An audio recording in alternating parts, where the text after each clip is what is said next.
একটা কথায় আছে না, গাছে কাঁঠাল গোপে তেল, মানে প্রায় সময় এই কথাটা শুনতাম, কিন্তু আজকে আমার হাতের তেল কাছেই কাঁঠাল। আর এই কাঁঠালটা কিন্তু প্রচুর পরিমাণ মিষ্টি ছিল আর খেতে অনেক ভালো লাগতেছিল।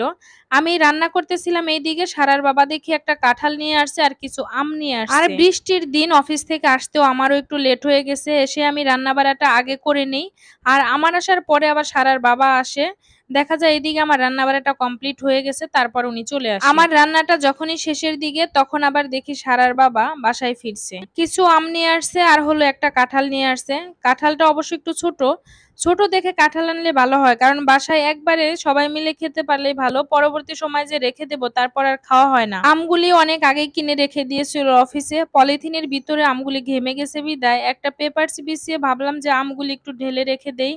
আর এখানে প্রায় মনে হয় 5 কেজির মতো আম নিয়ে আসছে, এতে করে 2-4 দিন যাবে। আর সারামণি তো বাসায় থাকে, যেহেতু সারাদিন একটা একটা করে খায়, আর আমরা তো অফিসেই থাকি, খুব একটা বেশি খাওয়া হয় না। রাতের বেলায় একটু ফল টল রাতেই আমরা খাই, তাছাড়া দিনের বেলায় যেহেতু বাসায় থাকি না ওইরকম সময়ও হয় না। গতবার এমন দিনে শ্বশুর বাড়ি থেকে অনেক আম আনা হয়েছে, এবার সারার বাবা এখনো বাড়িতে যায়নি, যেহেতু আমের সিজন এখন, এর জন্য কিছু আম বাজার থেকে কিনে নিয়ে আসলো। আর এই যে দেখেন আমাদের ছোট্ট একটা কাঁঠাল নিয়ে আসছে, কাঁঠালটা ভাঙবো, আর বছরের প্রথম কাঁঠাল যেহেতু ভাঙবো, আর একটু হাতে সরিষার তেলটা মাখিয়ে নিলাম, মানে আঠাটা যেন একটু কম লাগে। তারপরও কাঁঠাল ভাঙতে গেলে যতই তেল মাখিয়ে নেই না কেন, আঠা কিন্তু লাগবেই। প্রথমে যখন কাঁঠালটা ভাঙছি তখন আমি একটা মানে কোষও পাইতেছিলাম না, তো ভাবছি যে মনে হয় কোষ হবে কি হবে না, তারপর একটু ভেঙে দেখি, তারপর এত পরিমাণ কোষ ছিল কাঁঠালের ভিতরে, মানে কি বলবো, প্রচুর সুস্বাদু একটা কাঁঠাল ছিল এটা। আমি আবার নরম নরম কাঁঠালগুলা খাইতে পারি না, অনেকে নরম কাঁঠাল পছন্দ করে,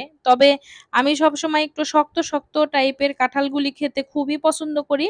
আর এই কাঁঠালটা ঠিক মানে শক্ত ছিল, মানে একেবারে কসকস করে এরকম শক্ত, এটা আমার খুবই মনের মতো একটা কাঁঠাল। আর ভেঙেই প্রথমে আমি একটা কোষ মুখে দিলাম, যখনই দেখলাম যে এত পরিমাণ মিষ্টি, একেবারে চিনির চাইতেও বেশি মিষ্টি, যেমন রসালো তেমনই মিষ্টি, আর তেমনই একটু শক্ত শক্ত, খুবই পছন্দের, মানে আমি যেমনটা পছন্দ করি কাঁঠালটা ঠিক তেমনই ছিল।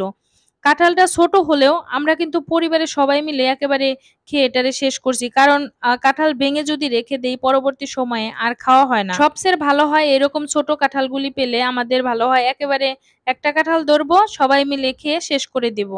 আর এই কাঁঠালটা যেহেতু অনেক সুস্বাদু ছিল, নরম হলে অবশ্য খাওয়া যেত না, প্রায় 43 না 40টা রোয়া হয়েছিল। আর সবাই মিলে কিন্তু আমরা খেয়েছি, সারামণিও সাথে খেয়েছে।